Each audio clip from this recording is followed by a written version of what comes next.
Има збор господица Томич Тања, повелете.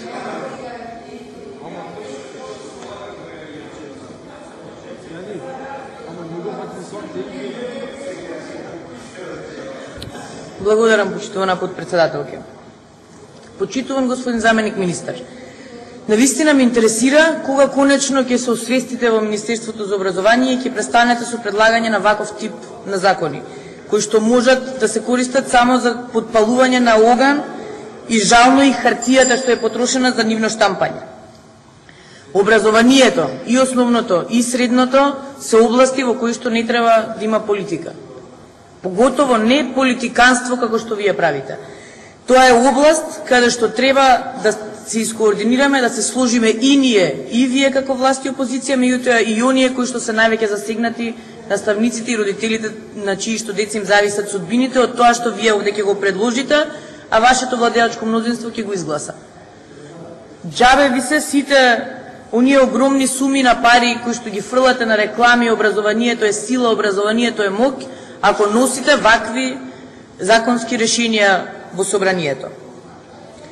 Се обидов прво да видам кој ви е концептот со ова предложено законско решение и навистина не успеав да најдам концепт, осмисленост, замислат во која насока мислите дека треба да се движи средното образование. Напротив, добив впечаток дека некој седнал, си го земал законот од Хрватска, од Србија, од Словенија, од Црна Гора и си препишал еден член од едниот, втор член од вториот, трет член од третиот, кое му делувало најсоодветно за реализација во Република Македонија и највеќе во корист на партиските интереси на владеачките партии. Во воведното излагање ни најавивте малтене како да сте измислиле топла вода со воведувањето на системот за податоци. Да ве подсетам, почитуван господине заменик министар, дека вакви бази на податоци постоја во Министерството за образование и наука во периодот од 2002 до 2006 кога СДСМ заедно со ДУИ беше на власт. Вакви бази на податоци во тој период се ажурира и во Министерството за образование постоја информации за бројот на ученици во основно и средно образование, за нивна етничка припадност, за број на паралелки, така натаму и така натаму. За жал, по доаѓањето на оваа реформаторска власт во 2006 година, ниту една од тие бази не е ажурирана. Не им сметаше ништо базите беа правени со финансии од странски донатори. Напротив, се што било правено во изминатата влада сметаа дека треба да се прекине без оглед дали е добро или не. И тие бази на податоци од 2006 до денес не се ажурираат. За сега да дојдете бомбастично да ни кажете дека сте смислиле база на податоци да се прави. Замислете. Она што дополнително е чудно во целиот закон е фактот дека во оваа база предвидувате да опфаќа и податоци кои што се заштитени со Законот за заштита на лични податоци. Матични броеви, адреси, датуми, место на раѓање, место на живење и така натаму и така натаму. Предвидувате дека лицата кои што ќе бидат задолжени за обработка на личните податоци имаат обврска да ги чуваат во тајност. Ама не предвидувате што ако не ги чуваат. Што ако некој од овие лица реши да ги продаде за одредена сума на компанија која што е заинтересирана или на странска служба? Што со казната? Која ќе му биде казната? Не пишува ни збор за тоа на кој начин ќе се казни. Само пишува дека има обврска да ги чува личните податоци. Ни врз основа на кој закон ќе биде казнет доколку се казнува, нити пак во овој закон е регулирано дали на кој начин ќе се казни. Втората небулоза е вие во членот 3 од предложената измена, имено предвидувате за прво место на надпревар на државно ниво на ученикот и неговиот наставник да им се додели парична награда во висина која што одредува министерот. Заборавате дека над државните надпревари има и регионални и меѓународни надпревари. И на тие деца кои што ќе освојат меѓународна награда, прво, второ или трето место, кои што според мене се во исти ранг со прво место на државно ниво, не им давате награда, напротив, останува само за оние кои што освоили на државно ниво. Не регулирате, кога веќе сте тргнале во целосно изменување на овие членови, зошто не предвидовте награда за оние кои што на општинско или на меѓуопштинско ниво ќе освојат награда? Дали наградата ќе ја пропишува министерот или тоа ќе го прави град Скопје или општината во која што се наоѓа средното училиште? Предвидете го, зошто треба тие деца да бидат изоставени од предложениот закон, или можеби како што сте навикнати на 3-4 месеци да ни давате по некоја измена на законот, пак ќе ни дадете некоја. Екстерното проверување на постигањата на успехот на учениците е навистина смешно препишано.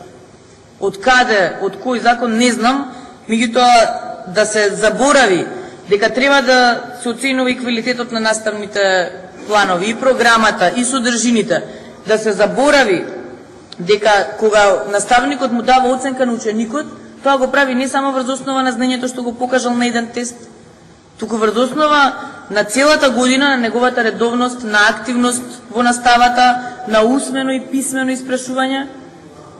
И наеднаш вие предвидувате дека таа оценка треба да се промени ако некоја комисија која што спроведува екстерно оценување оцени дека ученикот во моментот не знае доволно. Од X причини.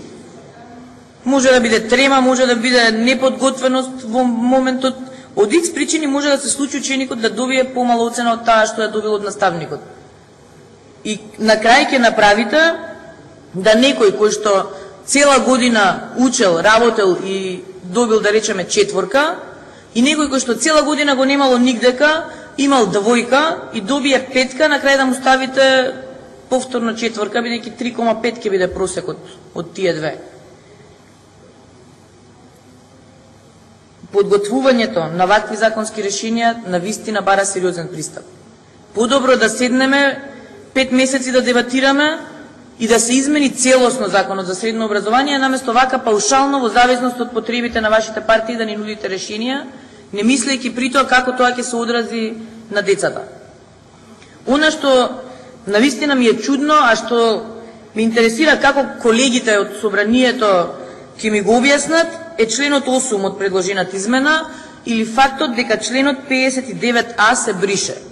Или членот во законот кој што до пред некое време вие го изгласавте, дека наставниците поминуваат во јавни службеници, на барање на Уставниот суд, сега се брише. Или во образложението се вели согласно одлуката на Уставниот суд на Република Македонија од 25 април 2012 година, со која се поништува член 3 став 1 точки 1 и 2 во деловите образование од Законот за јавните службеници, се брише членот 59А. Пена ни фати устата кога говоревме за тој закон. Се обидевме на сите можни начини да ве убедиме дека не е уставен и дека не треба да го гласате. Не. Никој тогаш не слушаше. Решивте да... не решивте. Ви кажа пастирот дека треба да го изгласате и го гласавте. Објаснете ми сега како ќе ја образложите оваа измена. Повторно ќе кажете дека опозицијата само обвинува безпотребно. Состојбата во средните училишта ни е доволно алармантна без да правите дополнителни вакви небулози. Да напредувањето на наставниците и стручните соработници го врши училишна комисија која ја формира директорот на училиштето. Замислете. Во едно од скопските средни училишта за првенец на генерација и покрај тоа што имаше повеќе деца кандидирани, е избрано детето на наставник кој што работи во училиштето. И сега очекувате дека некој своите колеги ќе ги рангира врз основа на тоа што го сработили или можеби врз основа на тоа на која партија припаѓаат и дали и колку се блиски или можеби се скарале за нешто во текот на работењето. А од друга страна за напредувањето во звањата наставник, советник и стручен соработник советник го врши комисија формирана од министерот. Што е разликата? Зошто за едниве треба да одлучува комисија од училиштето, а за другите комисија формирана од министерот? Навистина, почитуван господин заменик министер, сметам дека треба сериозно да ги разгледате забелешките кои што ги укажуваме денеска, да го повлечете законот и да направиме широка јавна дебата. Да се изјаснат и советите на родители, и наставничките совети, и пратеничките групи и здруженијата на кои што работат во оваа област и да подготвиме законски решенија и во областа на средното и во областа на основното образование, кои што на вистина ќе го подобруваат образовниот систем во Република Македонија. Благодарам. Има збор господинот Величковски.